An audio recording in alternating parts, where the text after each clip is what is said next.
Sir, കേരളത്തിലെ കോൺഗ്രസിന്റെ അവസ്ഥ പരിതാപകരമാണോ എന്നൊരു സംശയമുണ്ട്. കാരണം ശശി തരൂർ പറഞ്ഞു, ഇങ്ങനെ പോവുകയാണെങ്കിൽ കോൺഗ്രസിന് പ്രതിപക്ഷത്തിരിക്കേണ്ടി വരുന്ന ഒരു അവസ്ഥയുണ്ടാകും, വ്യക്തമായ നിലപാടോടുകൂടി ചില കാര്യങ്ങളൊക്കെ ചെയ്യേണ്ടതുണ്ട് എന്നൊരു നിലപാട് ശശി തരൂർ സ്വീകരിച്ചിരുന്നു.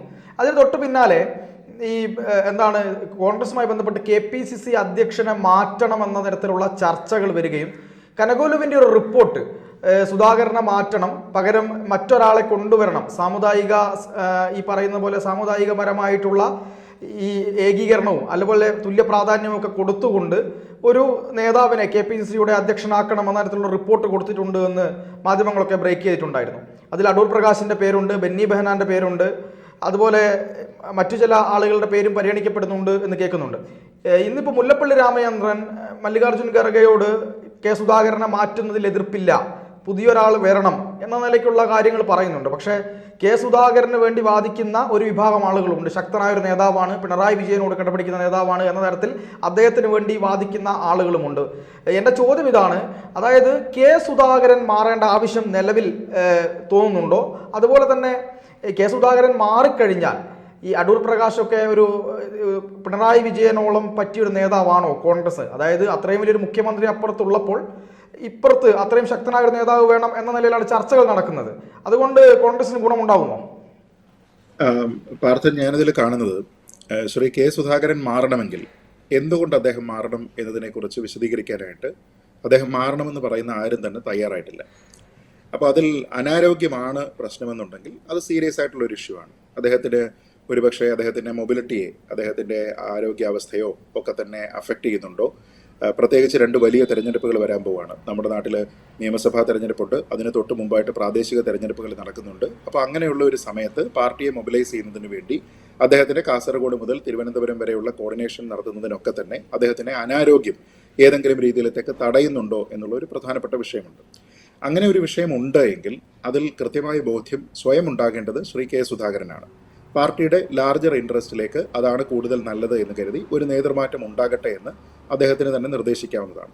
പക്ഷേ തൻ്റെ ആരോഗ്യനിലയെപ്പറ്റി മറ്റാരെക്കാളും നന്നായി പറയാൻ കഴിയുന്ന ശ്രീ സുധാകരൻ ഇപ്പോഴും താൻ എങ്ങനെ പോകാനായിട്ട് തയ്യാറാണെന്നോ അല്ലെങ്കിൽ താനല്ല ഇവിടെ ഉണ്ടാകേണ്ടതെന്നോ പാർട്ടിക്ക് ഈ ഒരു ഘട്ടത്തിൽ ഒരു നേതൃമാറ്റം ആവശ്യമാണ് എന്ന രീതിയിലത്തേക്കുള്ള അഭിപ്രായം ആവർത്തിച്ചു പറയുന്നില്ല.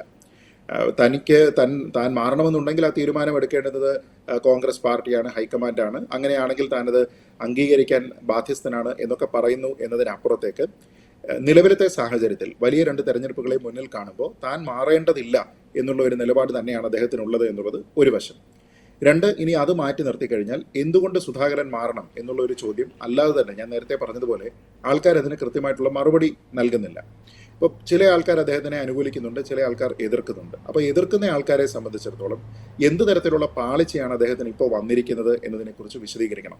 നമ്മുടെ നാട്ടിൽ ഇപ്പോൾ നടന്നിരിക്കുന്ന ചേലക്കര ഒഴികെയുള്ള മറ്റെല്ലാ ഉപതെരഞ്ഞെടുപ്പുകളിലും കോൺഗ്രസ് ജയിച്ചിട്ടുണ്ട്. അതിൽ തന്നെ പാലക്കാട് പോലെയുള്ള വളരെ പ്രസ്റ്റീജിയസ് ആയിട്ടുള്ള ഫൈറ്റ് നടക്കുന്ന സ്ഥലങ്ങളിൽ അതിശക്തമായിട്ടുള്ള മത്സരം കാഴ്ചവെച്ച് കോൺഗ്രസ് അവിടെ ജയിച്ചിട്ടുണ്ട്. അപ്പോൾ അങ്ങനെ ജയിക്കുമ്പോൾ അതിൻ്റെ ഉത്തരവാദിത്തം, അതിൻ്റെ ക്രെഡിറ്റ് മുഴുവനും ഏതെങ്കിലും ഒരു നേതാവിലേക്ക് മാത്രം ചുരുങ്ങേണ്ടുന്ന ആവശ്യമുണ്ടോ? അവിടെ പാർട്ടി അധ്യക്ഷന് വലിയ റോൾ ഉണ്ടായിരുന്നില്ലേ തുടങ്ങിയ വിഷയങ്ങൾ അതുമായി ബന്ധപ്പെട്ട് ചർച്ച ചെയ്യേണ്ടതാണ്. കാരണം ജയമുണ്ടാകുന്ന സമയത്ത് സാധാരണ അതിൻ്റെ പിതൃത്വം ഏറ്റെടുക്കാനായിട്ട് നിരവധി ആൾക്കാരുണ്ടാകാറുണ്ട്. അപ്പോൾ ഇവിടെ ജയമുണ്ടാകുന്ന സമയത്ത് അതിൻ്റെ പിതൃത്വം ജോയിൻ്റ് ആയിട്ടാണോ, പാർട്ടിയുടെ ലീഡർഷിപ്പിനാണോ, അതോ ഒരു വ്യക്തിക്കാണോ എന്ന രീതിയിലത്തേക്കുള്ള ഒരു പ്രശ്നം കോൺഗ്രസിനുള്ളിൽ കുറേ നാളുകൾ കൊണ്ടുണ്ട്. അതിപ്പോൾ ഈ ഒരു വിഷയത്തിൽ മാത്രമല്ല, മുമ്പും സമാനമായിട്ട് നമ്മൾ കണ്ടതാണ്. ഒരു ഉപതെരഞ്ഞെടുപ്പ് നടക്കുന്നു, കോൺഗ്രസ് പാർട്ടി ജയിക്കുന്നു, അതിനുശേഷം നടക്കുന്ന പത്രസമ്മേളനത്തിൽ ആരാദ്യം സംസാരിക്കും എന്നതിനെ ചൊല്ലിപ്പോലും കോൺഗ്രസിൻ്റെ 2 പ്രധാനപ്പെട്ട നേതാക്കന്മാർ തമ്മിൽ ഒരു തർക്കമുണ്ടാവുകയും അതെല്ലാം തന്നെ മൈക്ക് ക്യാപ്ചർ ചെയ്തതിന് ശേഷം നമ്മൾ അതിൻ്റെ എല്ലാം വീഡിയോ കാണുകയും ചെയ്തു. അപ്പോൾ ആ തരത്തിലേക്ക് ഈ കാര്യങ്ങളൊക്കെ പോകുന്നുണ്ട്. എന്ന് വെച്ചാൽ കോൺഗ്രസിൻ്റെ ലീഡർഷിപ്പിലുള്ള ചില ആൾക്കാർക്ക് അങ്ങോട്ടും ഇങ്ങോട്ടും വലിയ വ്യക്തിപരമായ താല്പര്യമില്ല. അതാണ് ഇതിൻ്റെ എല്ലാം റൂട്ട് കോസ് എന്നാണ് ഞാൻ കരുതുന്നത്. അതല്ലാതെ പാർട്ടിയെ നയിക്കുന്നതിന് ഒരാളിന് എന്തെങ്കിലും രീതിയിലത്തേക്കുള്ള അയോഗ്യത വന്നിട്ടുണ്ട് എന്നോ അല്ലെങ്കിൽ എന്തെങ്കിലും രീതിയിലത്തേക്കുള്ള ഒരു അനാരോഗ്യമുണ്ട് എങ്കിലോ അത് വ്യക്തമായി ചർച്ച ചെയ്ത് ആ വ്യക്തിയെ കൂടി ബോധിപ്പിച്ചതിന് ശേഷം അങ്ങനെ ഒരു മാറ്റം ഉണ്ടാകണമെങ്കിൽ അത് ചെയ്യുക എന്നതിന് പകരം ഇവിടെ വ്യക്തിപരമായിട്ടുള്ള സ്കോർ സെറ്റിലിങ്ങിന് വേണ്ടിയിട്ടാണെന്നും ഈഗോ സാറ്റിസ്ഫാക്ഷന് വേണ്ടിയിട്ടാണ് ഇവരൊക്കെ തന്നെ ശ്രമിക്കുന്നത് എന്നാണ് തോന്നിപ്പോകുന്നത്. അപ്പോൾ അതുകൊണ്ട് തന്നെയാണ് അദ്ദേഹത്തിനെ പരസ്യമായി പിന്തുണയ്ക്കുന്ന ശശി തരൂരിനെ പോലെയുള്ള പല നേതാക്കന്മാരും അങ്ങനെ അദ്ദേഹം മാറേണ്ടതില്ല എന്ന രീതിയിലത്തേക്കുള്ള അഭിപ്രായവും പറയുന്നത്. ഇനി മാറുകയാണെങ്കിൽ ഒരു നേതാവ് മാറിയാൽ മതിയാകുമോ എന്നുള്ളൊരു ചോദ്യം കൂടിയില്ലേ? KPCCയുടെ അധ്യക്ഷന് മാത്രം ഉള്ളു പ്രശ്നം. അദ്ദേഹം മാത്രം മാറിക്കഴിഞ്ഞാൽ ബാക്കിയുള്ള നേതാക്കന്മാർ, പ്രതിപക്ഷ നേതാവ് ഉൾപ്പെടെ പാർട്ടിയുടെ മറ്റ് സീനിയർ ലീഡർഷിപ്പിലുള്ള ആൾക്കാർ ആരും മാറേണ്ടതില്ല, കെ സുധാകരൻ മാത്രം മാറണം എന്ന് പറഞ്ഞാൽ അതിന്റെ കാരണം എന്താണ്? ഞാൻ അതാണ് ചോദിക്കുന്നത്. അതായത് അദ്ദേഹം മാത്രമായിട്ടിരുന്നിട്ട് പാർട്ടിയെ മോശമാക്കുന്ന രീതിയിലേക്കുള്ള എന്തെങ്കിലും പ്രവർത്തനം നടത്തിയോ? ഇല്ല.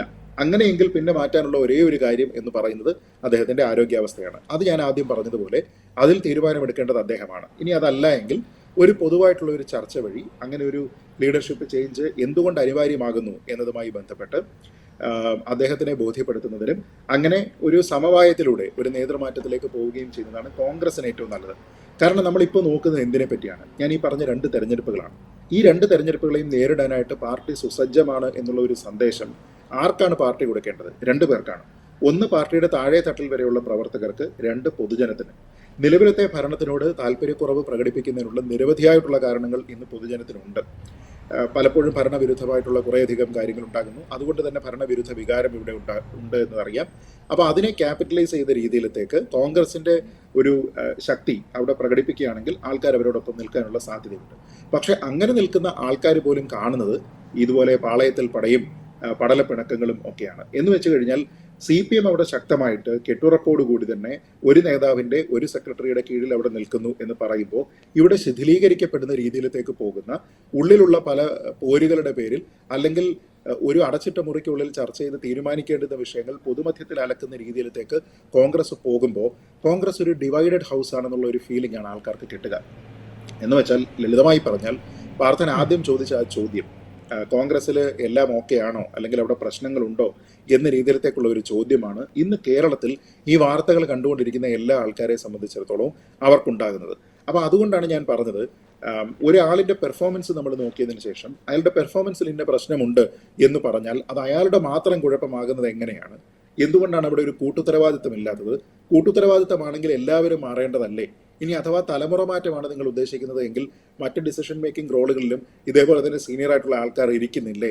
ഈ ചോദ്യങ്ങളെല്ലാം ഉണ്ട്. അപ്പോൾ ഒരാളിനെ മാത്രം ഒറ്റതിരിഞ്ഞ് ആക്രമിക്കുന്ന രീതിയിലേക്ക് ഇത് മാറുന്നുണ്ടോ എന്നുള്ളൊരു പ്രശ്നമുണ്ട്. അപ്പോൾ അതിനെപ്പറ്റി മറ്റാരെക്കാളും ബോധ്യവാനായിട്ടുള്ളത് ശ്രീ കെ സുധാകരൻ തന്നെയാണെന്നാണ് ഞാൻ കരുതുന്നത്. കഴിഞ്ഞ ദിവസമാണെന്ന് തോന്നുന്നു, അതോ ഇന്നാണോ, മാധ്യമം പത്രത്തിലൊരു വാർത്ത കണ്ടിരുന്നു. അതായത് രമേശ് ചെന്നിത്തലയ്ക്ക് നൽകിയതുപോലെ തന്നെ പ്രവർത്തക സമിതി ക്ഷണിതാവ് എന്ന രീതിയിലത്തേക്കുള്ള ഒരു പദവി കിട്ടിക്കഴിഞ്ഞാൽ ഒരുപക്ഷെ ശ്രീ കെ സുധാകരൻ നേതൃമാറ്റത്തിന് സമ്മതിച്ചേക്കും. ഒപ്പം ഏതെങ്കിലും 2 DCCകളുടെയെങ്കിലും പ്രസിഡന്റിനെ ചൂസ് ചെയ്യാനുള്ള അവകാശം, അടുത്ത നിയമസഭാ തെരഞ്ഞെടുപ്പിൽ ഒരു സീറ്റ്, ഈ കാര്യങ്ങളൊക്കെ കിട്ടിക്കഴിഞ്ഞാൽ ഒരുപക്ഷെ ശ്രീ കെ സുധാകരൻ ഇങ്ങനെ ഒരു നേതൃമാറ്റത്തിന് തയ്യാറായേക്കും എന്നൊക്കെ പറയുന്നുണ്ട്. എന്തായാലും കോൺഗ്രസിൽ ഇപ്പോൾ ഡൽഹിയിൽ തിരക്കിട്ട ചർച്ചകൾ നടക്കുകയാണ്. ആ ചർച്ചകൾ നടക്കുന്ന സമയത്ത് ഞാൻ മനസ്സിലാക്കുന്നത് പല പ്രധാനപ്പെട്ട നേതാക്കന്മാരും, ശ്രീ സുധാകരൻ ഉൾപ്പെടെയുള്ള നേതാക്കന്മാർക്ക് ക്ഷണമുണ്ട്. അപ്പോൾ അങ്ങനെയുള്ള ആൾക്കാർ അവിടെ വരുമ്പോൾ അവരിതെല്ലാം തന്നെ ഇൻഡിവിജ്വലായിട്ട് ചർച്ച ചെയ്യുന്നുണ്ടാകും, കൂട്ടമായിട്ട് ചർച്ച ചെയ്യുന്നുണ്ടാകും.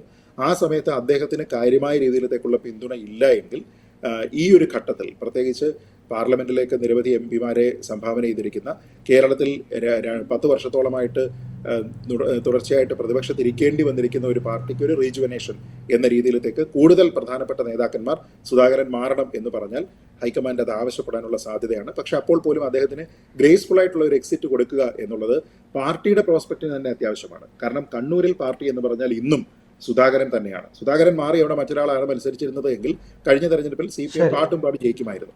അപ്പോൾ അങ്ങനെയുള്ള ഒരു ഘട്ടത്തിൽ ഒരു ജില്ലയിൽ നിന്ന് തന്നെ ഉള്ള മറ്റുള്ള ആൾക്കാരുടെ ഇലക്ഷൻ പ്രോസ്പെക്റ്റിനെ കൂടെ ബാധിക്കുന്ന രീതിയിലത്തേക്ക് ഈ വിഷയത്തിനെ വഷളാക്കാതെ ഒരുപക്ഷെ സുധാകരൻ അങ്ങനെയെങ്കിൽ ഒരു ഗ്രേസ്ഫുൾ എക്സിറ്റ് നൽകുക എന്നുള്ളത് കോൺഗ്രസിന്റെ ഏറ്റവും പ്രധാനപ്പെട്ട അജണ്ടയിലെ ഒന്നാമത്തെ ഐറ്റം ആയിരിക്കാനുള്ള സാധ്യതയുണ്ടെന്നാണ് ഞാൻ മനസ്സിലാക്കുന്നത്.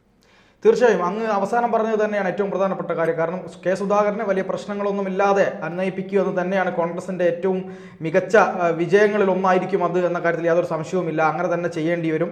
കാരണം ഇപ്പോൾ ഈ നിയമസഭാ ഇലക്ഷനുമായി ബന്ധപ്പെട്ട് വലിയ ഭരണവിരുദ്ധ വികാരം നിലനിൽക്കുന്ന ഈ സാഹചര്യത്തിൽ അത് മുതലാക്കാൻ കോൺഗ്രസിന് കഴിഞ്ഞില്ലെങ്കിൽ അതിൻ്റെ നഷ്ടം കോൺഗ്രസിന് തന്നെയായിരിക്കും എന്ന് പറയുന്ന കാര്യത്തിൽ യാതൊരു സംശയവും നമ്മൾക്കില്ല. എന്തായാലും ഈ ചർച്ചയുമായി സഹകരിച്ചതിൽ അങ്ങേക്ക് ഒരുപാട് നന്ദി. നന്ദി.